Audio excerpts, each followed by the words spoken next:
आज देखिए concept of instantaneous axis of rotation. Instantaneous axis of rotation. Instantaneous axis of rotation. Instantaneous axis of rotation. जिस सवाल को एक लंबे प्रोसीजर से बनाया गया था, उस सवाल को आप इजी मेथड से ही बना सकते हैं रोलिंग में। जैसे ये आपका मान लीजिए इंक्लाइंड प्लेन है, उसी केस को लेते हैं और यहां पर मान लो कि एंगल फॉर्म हुआ थीटा, एंगल ऑफ इंक्लाइन, और मान लो कि ये एक बॉडी है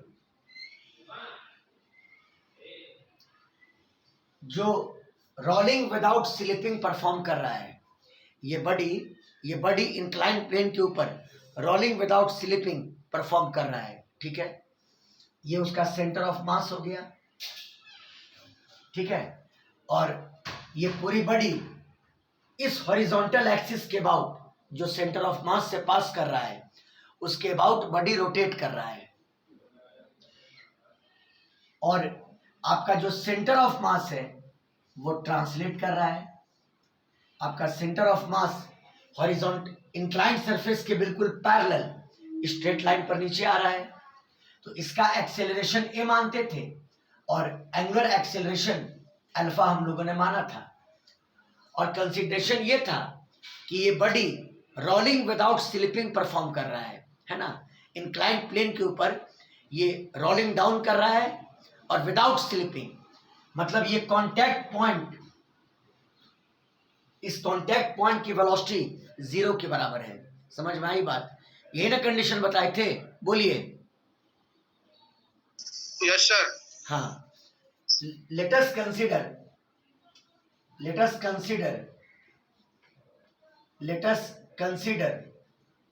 a body. Let us consider a body rolling down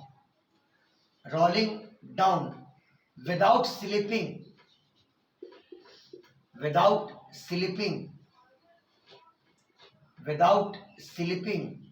over an inclined plane.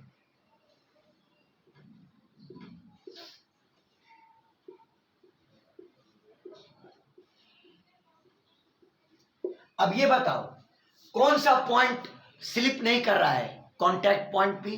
बोलिए। पी से। हाँ, पी स्लिप नहीं कर रहा है। तो कहने का मतलब ये हुआ कि एक इमेजिनेशन किया जा सकता है जो परफेक्ट रिजल्ट तक पहुंचाएगा। आप ये मान सकते, आप रोलिंग छोड़ दीजिए, आप ये मान लीजिए एक एक्सिस इमेजिन कीजिए पी से गुजरता हुआ, पी से जो इस एक्सिस के बिल्कुल पैरेलल हो, मतलब जो आपका एक्चुअल एक्सिस है, सेंटर ऑफ मास से जो एक्सिस पास कर रहा है उसके पैरेलल आप एक एक्सिस इमेजिन कीजिए जो पी से पास कर रहा हो, और इस एक्सिस के अबाउट आप इमेजिन कर लो कि बॉडी प्योरली रोटेट कर रहा है, वहां रोलिंग नहीं, प्योरली रोटेट कर रहा है, यानी सिर्फ रोटेशनल मोशन परफॉर्म कर रहा है उस इंस्टेंट पर। बात आई समझ में? बोलिए। Yes sir. हाँ, आप एक एक्सिस इमेजिन, बस ये देख लो कि किस पॉइंट की वेलोसिटी 0 के बराबर है। पी पॉइंट की वेलोसिटी 0 के बराबर है क्योंकि रोलिंग विदाउट स्लिपिंग है। तो आप एक इमेजिनरी एक्सिस कंसीडर कीजिए जो पी से पास करे, और वो आपके इनिशियल एक्सिस कहने का मतलब कि वो एक्सिस जो सेंटर ऑफ मास से पास कर रहा था उसके बिल्कुल पैरेलल हो। बात आई समझ में? बोलो बाबू लोग। Yes sir. हाँ, yes sir. we can imagine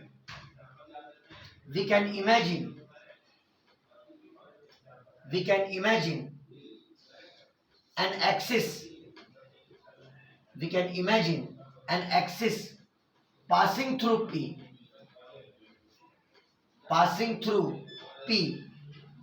which is parallel to the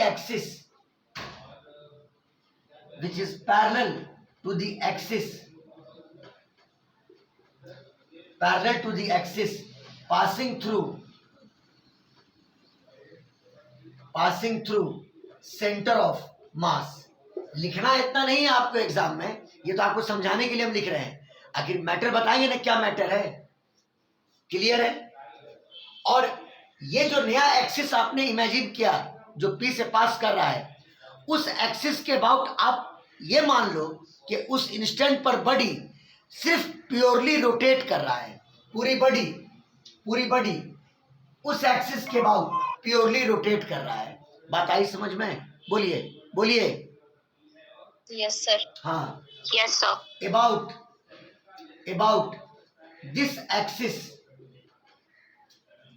this axis passing through P, about this axis passing through P, we can imagine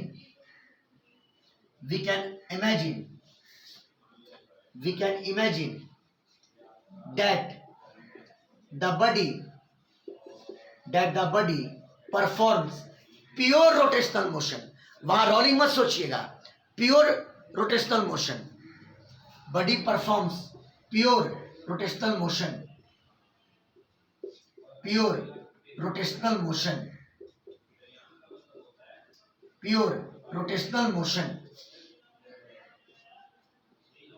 समझ गए? क्योंकि याद होगा जब प्योर रोटेशन हम लोग पढ़ते थे तो एक्सिस जिस पॉइंट से पास करता था वो पॉइंट रेस्ट में होता था कि नहीं होता था? बोलिए।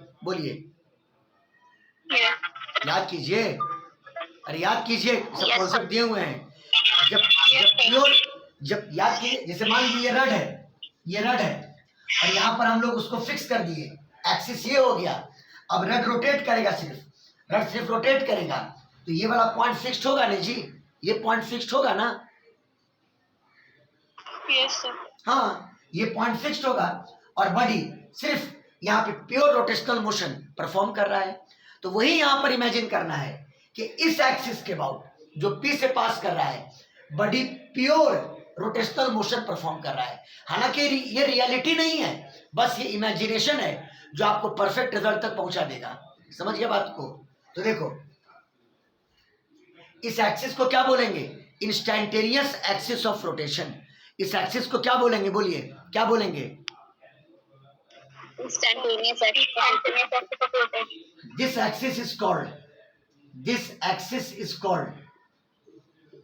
This axis is called instantaneous axis of rotation। Instantaneous axis of rotation।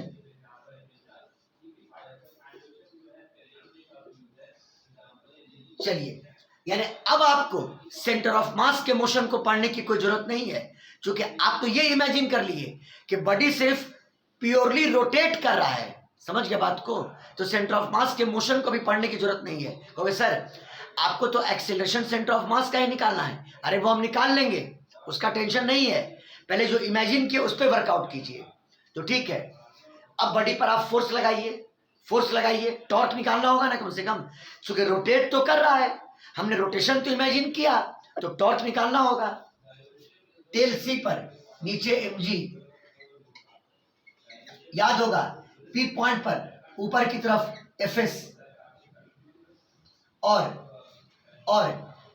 Contact point P से पास करता हुआ नॉर्मल रिएक्शन, ये नॉर्मल फोर्स। और अब बताओ आपने एक्सिस कहां से इमेजिन किया है? पी से। कहां से इमेजिन किया? बोलिए। P से। तो इसको मान लो रेफरेंस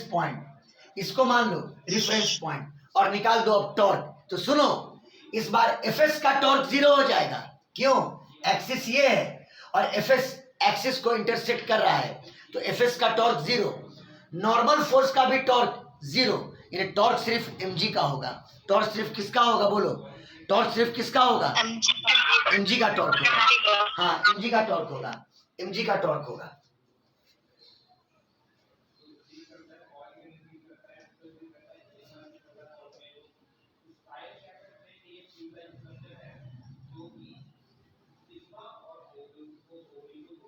टॉर्क सिर्फ mg का होगा। तो सुनिए, mg का टेल सी पर है और p को आपने लिया रेफरेंस पॉइंट। आप mg का टॉर्क निकालिए p के रिस्पेक्ट में। दो तरीका हो सकता है। पहले आप mg का कंपोनेंट निकाल दो, आप जानते हैं ये एंगल 90 माइनस थीटा और ये एंगल थीटा, तो ये बताओ mg का इधर कंपोनेंट mg साइन थीटा, और बताओ mg का इधर कंपोनेंट, चलो बोलो mg cos थीटा। याद है ये सब चीज?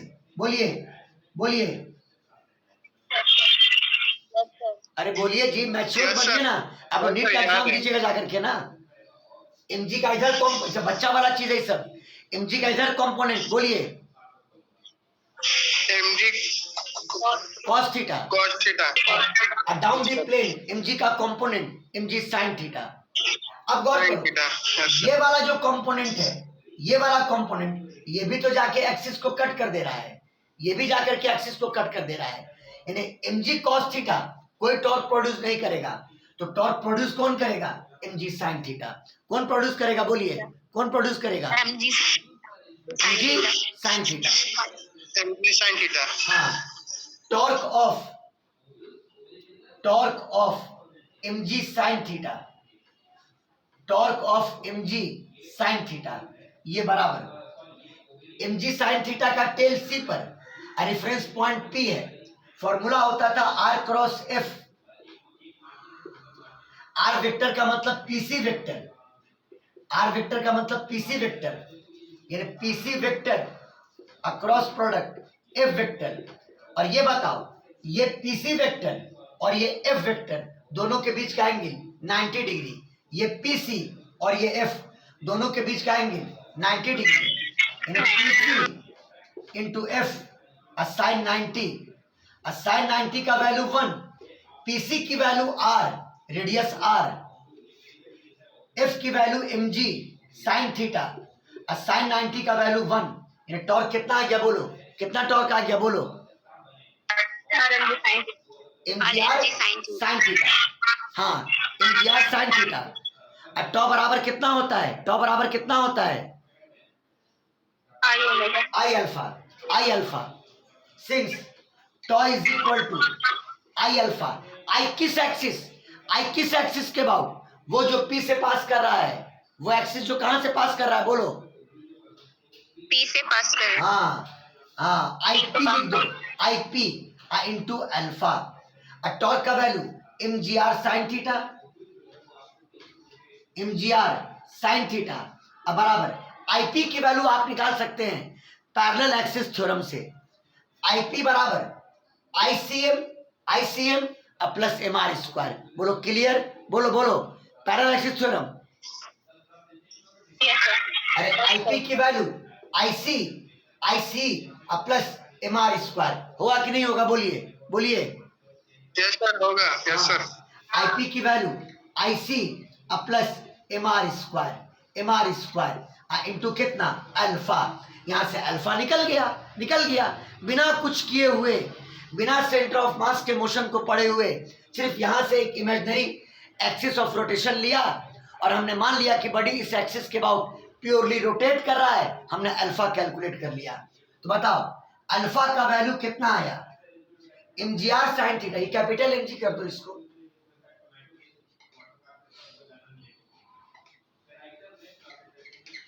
अल्फा का value mgr sign theta divided by IC plus MR square.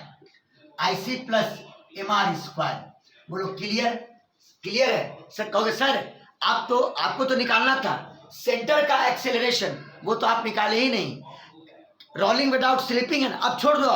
अब इंस्टेंटेनियस एक्सिस ऑफ रोटेशन का काम खत्म। अब आप आ जाइए रियलिटी पर। रियलिटी में तो ये बॉडी रोल कर रहा था, सेंटर ऑफ मास सरफेस के पैरेलल मूव कर रहा था। अब पूरी बॉडी एक्सिस के अबाउट रोटेट कर रही थी। समझ गए बात को? किस एक्सिस के अबाउट? जो सेंटर ऑफ मास से पास कर रहा है, और आपको सेंटर ऑफ मास का एक्सेलरेशन निकालना था। आप जानते हैं रोलिंग विदाउट स्लिपिंग के लिए v बराबर आर ओमेगा और a बराबर आर अल्फा। होता है कि नहीं होता है? बोलिए होता है कि नहीं होता है? Yes, sir. होता है। निकल गया। Now linear acceleration of body का linear acceleration that is acceleration of centre of mass. Centre of mass, a बराबर आर इंटू अल्फा, अल्फा की वैल्यू डाल दो तो बराबर आर और अल्फा की value m g r into sine theta divided by I C plus कितना m are square, I C plus कितना एम आर स्क्वायर, यहाँ पे m g sine theta into r square, M g sine theta into कितना r square divided by I C plus कितना m are square. आप numerator को r square से और denominator को आर स्क्वायर से भाग दे दो तो यहां से कट जाएगा, यहां से कट जाएगा, यहां बच जाएगा आई सी बाई आर स्क्वायर। बताओ यही आंसर आया था, एम जी साइन थीटा बटा एम प्लस आई सी बटा आर स्क्वायर। बोलिए ये आया था कि नहीं आया था, बोलिए बोलिए।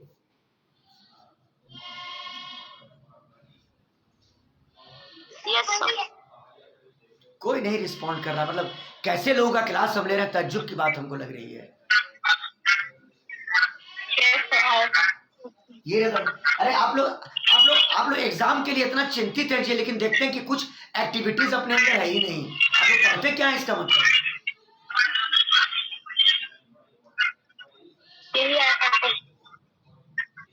लीनियर एक्सेलरेशन आया था एम जी साइन थीटा बटा एम प्लस आई सी बटा कितना आर स्क्वायर, ये निकल गया लीनियर एक्सेलरेशन। बहुत ही इजी स्टेप हुआ, ये इजी है क्योंकि आपको सेंटर ऑफ मास के मोशन को पढ़ने की कोई जरूरत नहीं पड़ी। आपने इंस्टेंटेनियस एक्सिस ऑफ रोटेशन के कॉन्सेप्ट से सवाल को क्लियर कर लिया। बोलो कोई डाउट?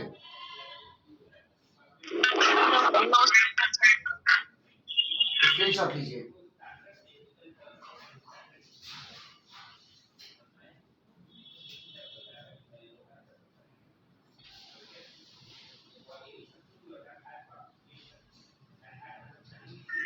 हो गया sir.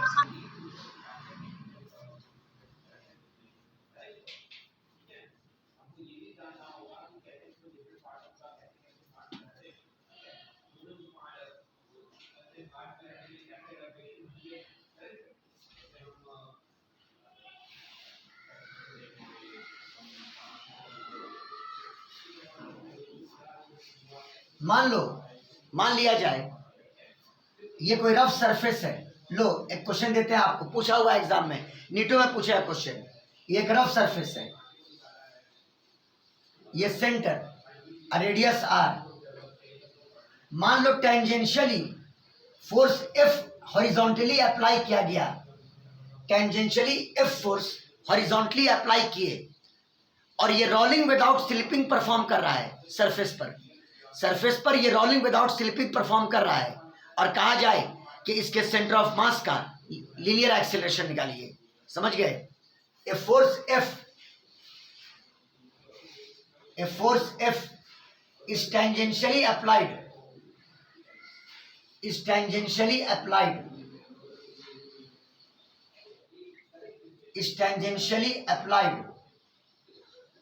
at highest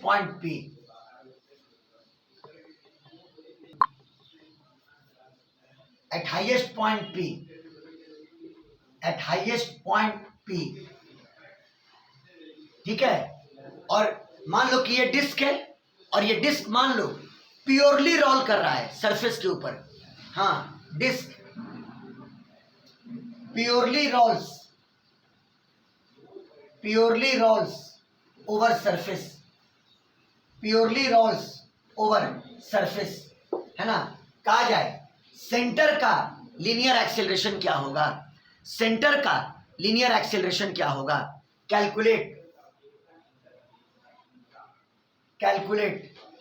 linear acceleration of centre of मास। समझ गया बात को? अगर आप रोलिंग कंसीडर करके पढ़िएगा लंबा मेथड होगा।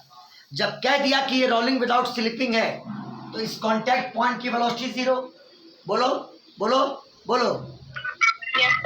और हम इमेजिन करेंगे कि बॉडी प्योरली रोटेट कर रहा है about the axis passing through P which is parallel to the axis passing through the centre of mass. बात फॉलो किए? बोलो बोलो बाबू।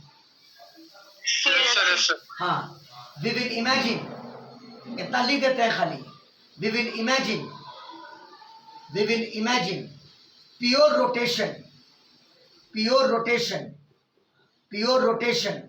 about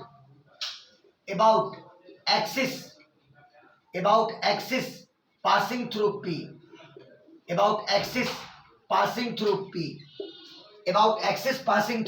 P. समझिए बात को। तो चलिए गौर करो, ये रफ सरफेस है, यहां पे एफएस लगा भी होगा तो उसने तो कोई टॉर्क प्रोड्यूस करेगा नहीं, क्योंकि हम प्योर रोटेशन पढ़ रहे हैं पी के अबाउट। बोलिए, या about the axis passing through P, बोलो। Yes, sir. अगर यहाँ पे एफएस लगा भी होगा, एफएस लगेगा यहीं पर, तो उसका टॉर्क तो जीरो होगा। टॉर्क क्या होगा, बोलो क्या होगा? टॉर्क जीरो होगा। हाँ, तो इसको ले लिया रेफरेंस पॉइंट। अच्छा, अगर mg लेते हैं तो टेल सी पर mg वर्टिकली डाउनवर्ड, तो वो भी तो p से ही पास करेगा, यानी वो भी तो आपके इंस्टेंटेनियस एक्सिस को कट करेगा। mg का टॉर्क भी जीरो, नॉर्मल फोर्स का भी टॉर्क जीरो, क्योंकि नॉर्मल फोर्स का भी लाइन p से ही पास करेगा। इन्हें टॉर्क सिर्फ प्रोड्यूस कौन करेगा, बोलिए कौन प्रोड्यूस करेगा? F ऊपर जो टेंजेंशियली F लग रहा है, तो आप F का दो स्टेप में सवाल बन जाएगा। ये रोलिंग का क्वेश्चन 2 स्टेप में हो गया, काम खत्म। आप F का टॉर्क निकाल दो P को रेफरेंस पॉइंट मान करके। Torque of F with respect to P, tau बराबर R क्रॉस F। बोलिए R वेक्टर, ओ इसको P मान लिया, इसको A मान लेते हैं, R वेक्टर। तो F का टेल A पर रेफरेंस पॉइंट P है, यानी PA vector across product F vector. बताओ दोनों के बीच का एंगल कितना हुआ? PA और F के बीच का एंगल बोलिए 90 डिग्री, यानी PA into F sine 90 degree. अब PA का मतलब 2R इंटू F, टॉ निकल गया।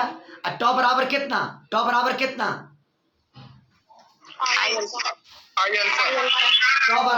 आई अल्फा। आई किस एक्सिस के अबाउट? हाँ, जो P से पास कर रहा है, क्योंकि आप प्योर रोटेशन पढ़ रहे हैं P के अबाउट, और वो इसलिए क्योंकि P स्लिप नहीं कर रहा है, समझ गए? तो बराबर आई पी इंटू कितना? अल्फा। तो आई पी तो हम जानते नहीं है, हम उसको आईसी से लाएंगे, IC plus M R square parallel axis theorem से। तो I P is equal to IC plus M R square into alpha. अब बताओ, डिस्क का सेंटर ऑफ मास से पास करने वाले एक्सिस के अबाउट मोमेंट ऑफ इनर्शिया क्या होता है? Half m are square plus M R square into कितना? Alpha. 2 m are square plus M R square 3/2 M R square into कितना? अल्फा, है ना? टॉ बराबर आई अल्फा, और टॉ की वैल्यू कितनी थी? 2RF बराबर 3/2 M R square into alpha. R से आर कैंसिल, 2 दूनी 4/3 M R F by M R, और ये बराबर किसके? अल्फा, है ना? तो आपने तो अल्फा कैलकुलेट कर लिया, है ना? लेकिन रियलिटी तो ये है कि बॉडी रोल कर रहा है, मतलब सेंटर ऑफ मास सरफेस के पैरेलल, और बॉडी सेंटर ऑफ मास से पास करने वाले एक्सिस के अबाउट रोटेट कर रहा था, और आपको सेंटर ऑफ मास का एक्सेलरेशन निकालना था। तो ए बराबर रोलिंग विदाउट स्लिपिंग के लिए ए बराबर r alpha for rolling without slipping,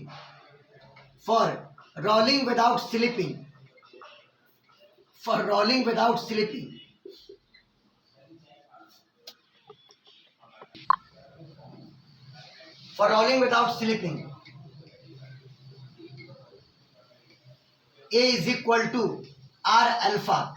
ए निकालना है, आर रहने दिया, और अल्फा का value 4f/3 mr, 4f/3 mr, और आर से आर कैंसिल। आंसर क्या आया? 4f/3 m। इससे और कोई इजी मेथड सवाल को बनाने का हो नहीं सकता। नहीं तो ये सवाल 2 पेज में बनता, क्योंकि आप सेंटर ऑफ मास का पढ़ते मोशन, फिर आप rotation about the axis passing through the centre of मास पढ़ते, रिजल्ट यही आता, लेकिन ये रिजल्ट सिंगल स्टेप रिजल्ट है। बात फॉलो किए? ये है इंस्टेंटेनियस एक्सिस ऑफ रोटेशन का कॉन्सेप्ट, जिससे सवाल इजीली बनता है, बशर्ते कि रोलिंग विदाउट स्लिपिंग दिया हुआ रहे, और maximum question rolling without slipping का ही क्वेश्चन होता है। बोलिए, समझ में आया कि नहीं आया?